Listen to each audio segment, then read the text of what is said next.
The latest. Thank you for your love and support. I appreciate you all in all, the Savior, the Protector, the Unifier, the Messiah, the Comforter. Oh, the King of Kings. The most loved General Colonel Assimi Goïta. Mali wins 438 million US dollars from the gold mining giant. 2023, we heard that all in all, Assimi Goïta decided to ask some mining company in Mali to stop mining, and there were some reforms in the agreement. We know that whenever these people come into Africa to mine our gold with the democratic elected, these people always sign deals, leaving us nothing. At the end of the day, something out of 100, we are getting like 3, 2, highest 7. Those who manage to get the 7 will always come out to shout to the world how best they have been able to negotiate. But when our all in all came, he decided that no, we cannot give out everything for free. You come into our land, do everything that you want, carry the mineral resources. Anytime we see a government revoking licenses, it simply means that they want to bring some reforms into the agreement deals with these mining companies. And our all in all just did so much well by saving us from all these things that we are losing for the benefit of Yolo Popo. So after agreement and everything, we have been able to win 438 million from these mining giants. According to reports, Barrick Gold has agreed to pay 438 million to settle its long-running conflict with the Malian government. The Canadian mining company has reportedly signed the deal and is awaiting approval from Mali's authorities. According to an exclusive report from Reuters, an official announcement could come as early as Thursday, but last-minute handle could still delay it. The dispute began in 2023 when Mali introduced a new mining code. The law increased the government's share in mining revenues and removed tax exemptions for companies. This sparked tension with Barrick, leading to the seizure of nearly 3 tons of gold and the detention of some employees. Under the new agreement, Mali will release the detained workers and return the confiscated gold. Barrick will also regain full access to 8 Lulu Gunkutu gold mine.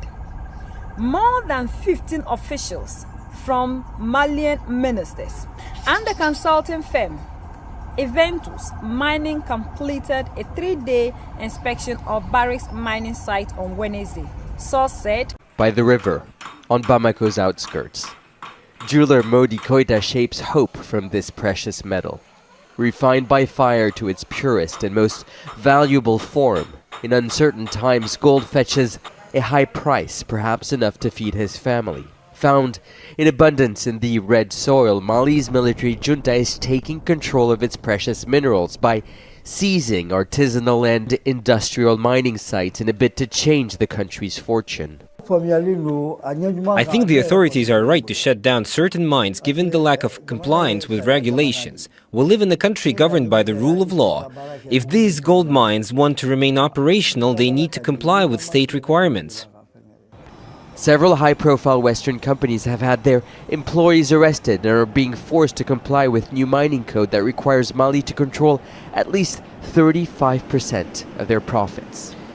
Barrick is a major Canadian-based mining company that has worked in Mali for nearly 30 years. Its CEO is Mark Bristow, seen here handing $10,000 checks to a local charity on national TV last year. A Malian judge in Bamako believes Barrick owes far more, $5.5 billion in unpaid taxes. Now Bristow faces an arrest warrant by a Malian court who accuses him of money laundering and Barrick of failing to respect the mining laws. Using army helicopters, the junta started seizing the company's gold stock in the Lulo Gunkoto site, saying it's getting back its dues. Barrick abruptly announced it will temporarily halt its operation and it's no longer able to insure the seized gold. In a statement in December 2024, Barrick said in 2023 alone, Barrick contributed over $1 billion to the economy. Lulu Gonkoto remains one of Mali's largest taxpayers and employers, with 97% of its 8,000-strong workforce comprising Malian nationals. It's a conflict that extends beyond the companies involved. Russia has agreed to build a gold refinery in Mali, with Russian companies eyeing the country's mining sites. One of the things about the military government in Mali is that it has started promoting a resource nationalism drive. Having resolved the security sector reforms, so to speak, pushing out French forces and other foreign forces in favor of partners that they would prefer, including Russia, they're now moving towards a sector that is a big political stake in terms of the public, but also a bigger economic stake. From raw gold to sought-after jewels, the uncertainty ahead sparks the possibility of imagining a return to a distant past when, thanks to its precious metals, Mali stood as one of the wealthiest empires in the world, at the center of the gold trade. These people always come into the continent, and this is what our leaders always do, by allowing these people to carry all the mineral resources that we have and leaving us with nothing.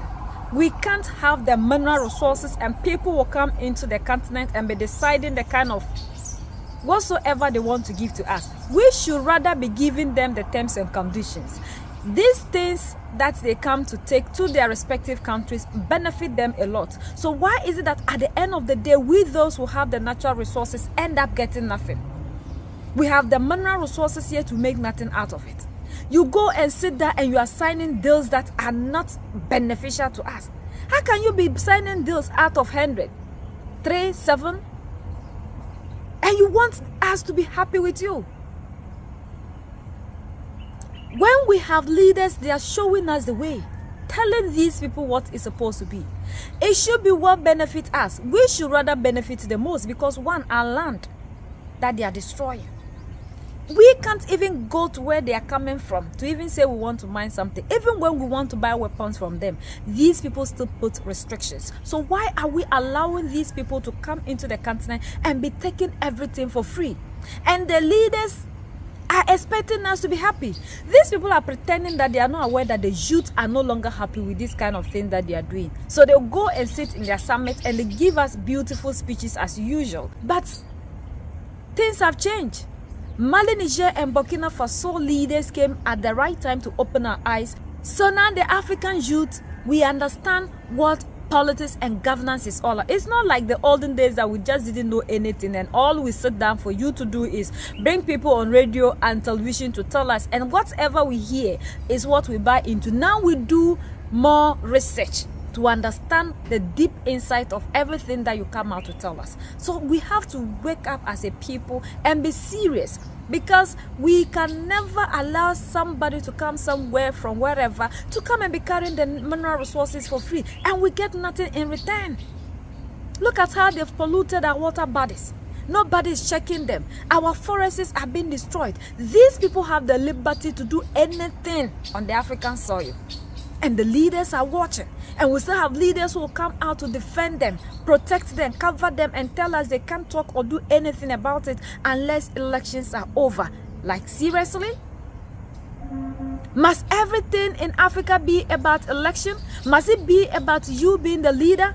What about the people you said you want to come and lead?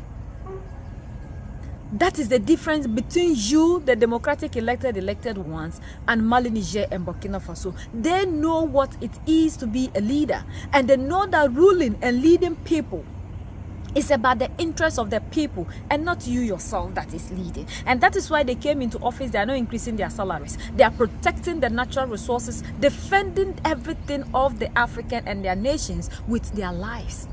Once you are doing everything possible in democracy to preserve your lives and get whatsoever, that is like governance is a business. So somebody will just come into governance. Within the shortest possible time, 4 years, the person has become a billionaire. When they are counting the people that are rich in that country, the person's name is there.